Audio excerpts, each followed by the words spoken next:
मैं नहीं बोलता हूँ मराठी, मुझे निकाल के दिखाओ कोई। मैं किसी भी नेता को खुला चैलेंज देता हूँ। हिंदी भाषियों को अगर अब मारोगे भाषा के नाम पे, हम लोग नहीं छोड़ेंगे। मुंबईमध्ये मराठी द्वेष्टांची फौज मैदानात, मराठी बोलणार नाही, मुंबई बाहेर काढून दाखवा। भोजपुरी अभिनेता निरहुआ आणि उत्तर भारतीय सेनेच्या सुनील शुक्लांचं राज ठाकरेंना आव्हान।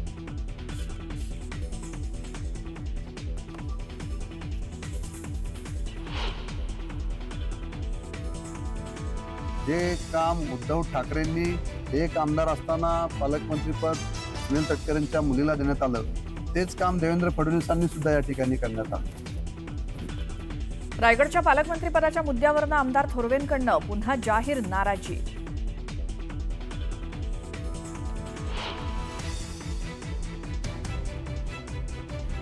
सरपंच संतोष देशमुख हत्या प्रकरणाची बीडच्या विशेष मकोका न्यायालयात आज सुनावणी। वाल्मिक कराडच्या दोषमुक्तीच्या अर्जावरती न्यायालय निर्णय देण्याची शक्यता।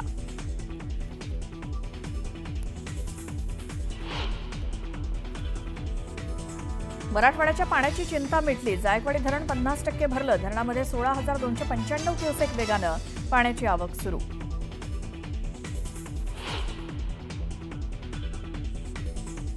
रायगडच्या कोरलई समुद्रात आढळली संशयास्पद बोट। संबंधित बोट पाकिस्तानी असल्याचा संशय। जिल्ह्यातील सुरक्षा यंत्रणा अलर्ट मोडवर।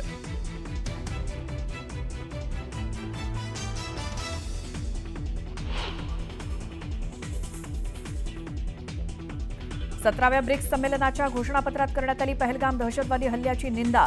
दहशतवाद हे जगासमोरचं सर्वात मोठं आव्हान असल्याचं मोदींचं स्पष्टीकरण।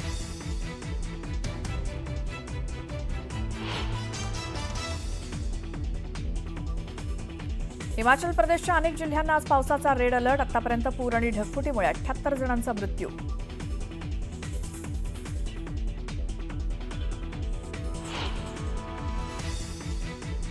बर्मिंगहॅममधील दुसऱ्या कसोटीत टीम इंडियाचा इंग्लंडवरती 337 धावांनी विजय। कसोटी मालिकेत 1-1 अशी बरोबरी। शुभमन गिल, आकाशदीप आणि सिराज विजयाचा हिरो।